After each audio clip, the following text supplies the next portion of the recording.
Okay, so this is, in the meantime, this is my own love poem to Anna Karenina. To Anna. Every unhappy family is unlucky in exactly its own way. The lucky, the happy, the charmed are, unlike unhappy likely, and also likely alone. Every lonely girl in a lovely family dreams of a ball. Every bored, happy girl with her lonely vanity dreams of this ball, where she walks through the archway, steps from the hall, and then stops. She arrests every eye in the room. Another lonely girl from an equally lovely family also dreams of this ball. Her lonely vanity is as dewy as though it were dawn. She thinks she invented stepping through archways, out of hallways, captivating eyes, like she's some kind of Eve of first chances before she even dances, and she sees where her bow glances, and she's alone, punctuated by the staccato steps of the first lonely, lovely, happy girl, who walks into the room, stepping from the hall and stopping, arresting every eye. Some unhappy girls stand apart. Part 2. You smile like a tulip. Your smile is tight on the face, but you know nobody notices. They can't read your tiny desert face. Your eyes are like tulips. They draw all passers-by up and down. They see bland perfection and overlook tragedy. There's a final smile, which is also like a tulip. I've seen it, turns upwards rapidly, breaks through the tragedy, and spills out your eyes. 3. I gotta make sure I got the right part. Here we go. 3. But really, who understands trains? They spread their tracks over the surface of the earth. Tracks lining the earth with black cracks and then russet. Really, who thinks they understand tulips? Flowers cover the earth with sashes of color, and they're the cheapest metaphors there are for any time of day. Really, time. Does anybody understand time?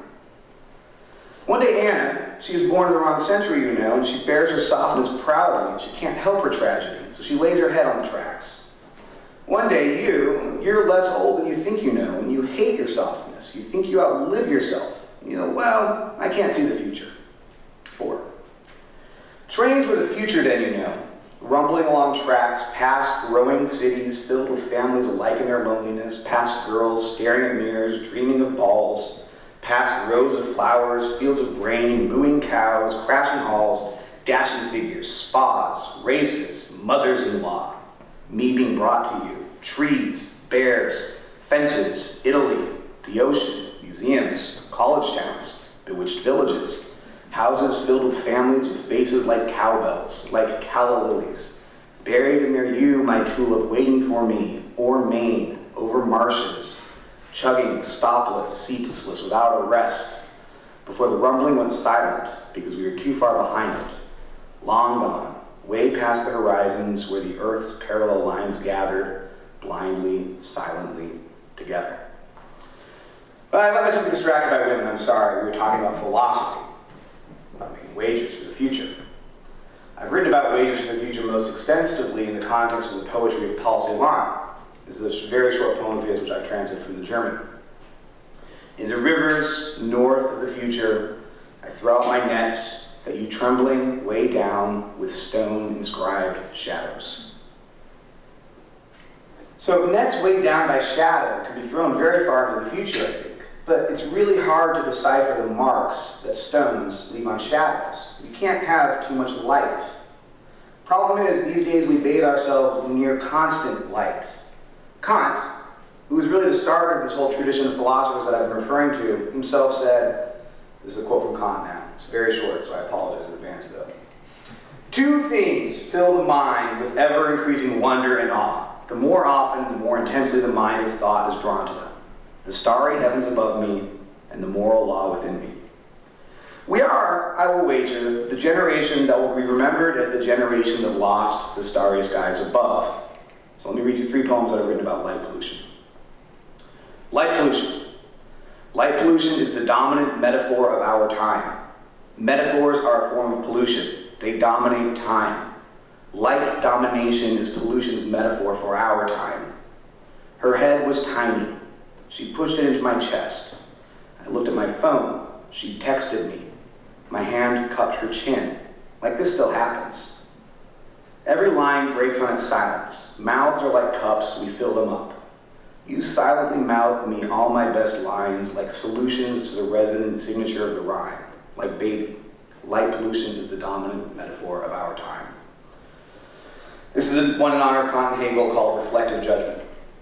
Every leaf shall be counted in the empty head of spirit. You write, because although gravity tends mostly downwards, it is sometimes necessary to remind yourself that if there weren't laws in the heavens, or orders through processions of color, arboreal regulations, wind sweeping over sidewalk instructions, or bells in cathedrals, or walls next to window, or as muscles pulling under skin, under shirts, muscles pushing against dance floors or concrete.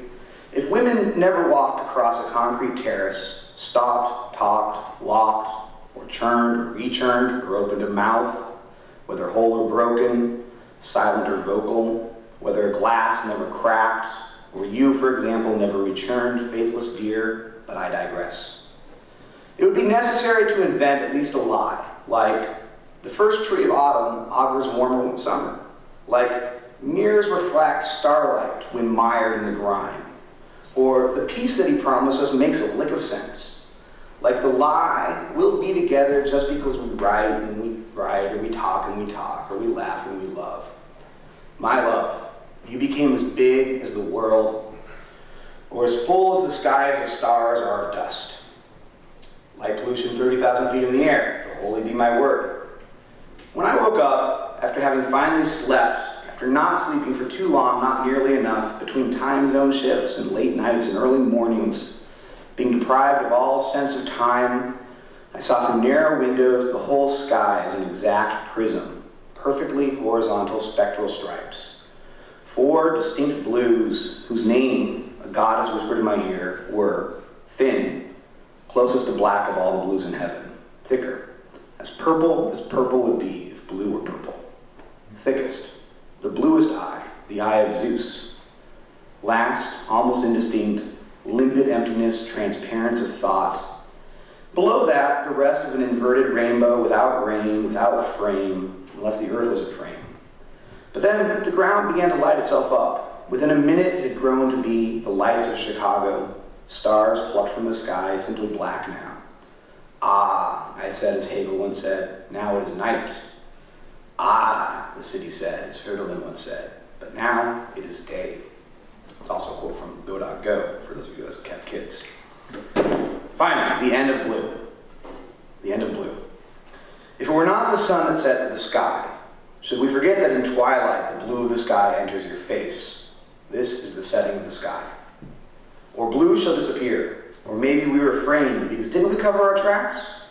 Hermes, god of tricks, saint of all who cover their tracks, stealer of cattle, killer of peacocks' blue eyes, unseen wearer of caps, flew through the black air. It was almost morning. You smoked the year's first cigarette. That moment, thousands of miles warmer, a satellite took to the sky, Mercury Series 2.0. It churned its jet fuel insides into flame, left no blackness in its wake. Its exhaust hit ice crystals in the air. Thousands of miles colder, you exhaled your mouth of smoke, my breath steamed through the ice. Where exhaust met crystals, the air became thick, the tiny bits of light that flew into the sky as the sun rose, or maybe the earth churned, traveled more slowly through the sky as oil spills, bent into swirly chiaroscuro rainbows. I leaned into you. At that moment, your face became blue. It's called twilight phenomenon. Google it. I'll message the link to you. If we were strangers, or if it were not words but bits of light that pass between our faces, it takes the slightest bit of light to see the strangeness in you. Of course, nowadays we just turn on a light when it starts getting dark. This is the end of blue. And you really, by the way, should go home and Google twilight phenomenon, which happens when satellites go up into outer space at dusk, and they make these fantastic rainbows. But it's essentially just oil in the sky. So, I will freely admit that I've stolen the image of the blue face of the stranger in this poem from the German poet Gaewsky. Of course, he stole it from Hölderlin, who stole it from the whole human race. If the reportage of evolutionary psychologists is to be believed, and I, for one, think we should always believe evolutionary psychologists.